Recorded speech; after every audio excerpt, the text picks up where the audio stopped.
এখন থেকে আপনি যে কোনো ফটো ব্যাকগ্রাউন্ড ছাড়া ডাউনলোড করতে পারবেন।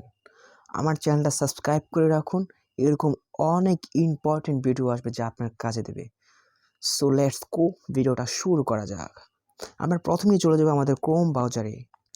ক্রোম ব্রাউজারে আসার পর আমরা এখানে সার্চ করব, আমরা যেই ফটো ডাউনলোড করব সেই ফটোর নামটা এখানে লিখবো, শেষে লিখে দেবো পিএনজি।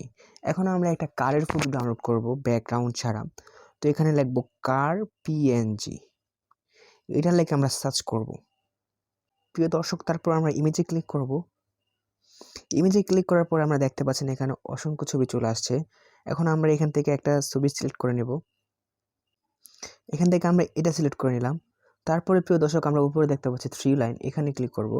তারপর আমরা ডেস্কটপ সেট করে নেব। তারপরে আমরা এভাবে জুম করব।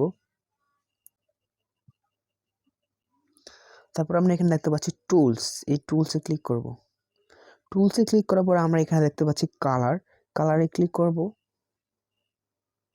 তারপরে এখানে আমরা ট্রান্সপারেন্ট, এটাতে ক্লিক করব। ওকে ভিউয়ার্স, এখন আমরা এখান থেকে যেই ফটো ডাউনলোড করব সেটার ব্যাকগ্রাউন্ড থাকবে না। তো ভিউয়ার্স, আমি আপনাকে একটা ডাউনলোড করে দেখাই। এখন যদি এটাতে আমরা ক্লিক করি, দেখেন ভিউয়ার্স, এটার কোনো ব্যাকগ্রাউন্ড নাই, একদম ব্যাকগ্রাউন্ড ছাড়াই ফটোটা। এখন আমরা ডাউনলোড করব কীভাবে, এখানে উপরে টাচ করে ধরে রাখবো। তারপর দেখেন প্রিয় দর্শক, ডাউনলোড ইমেজ, এটাতে আমরা ক্লিক করব। ওকে, ডাউনলোড হয়ে যাচ্ছে। ওকে প্রিয় দর্শক, ডাউনলোড হয়ে গেছে। তো প্রিয় দর্শক, ভিডিওটা কেমন লেগেছে অবশ্যই কমেন্ট করে জানিয়ে দেবেন। এরকম অনেক ইম্পর্টেন্ট ভিডিও আসবে যা আপনার কাজে দেবে। সো আমার চ্যানেলটা সাবস্ক্রাইব করে রাখুন। ধন্যবাদ।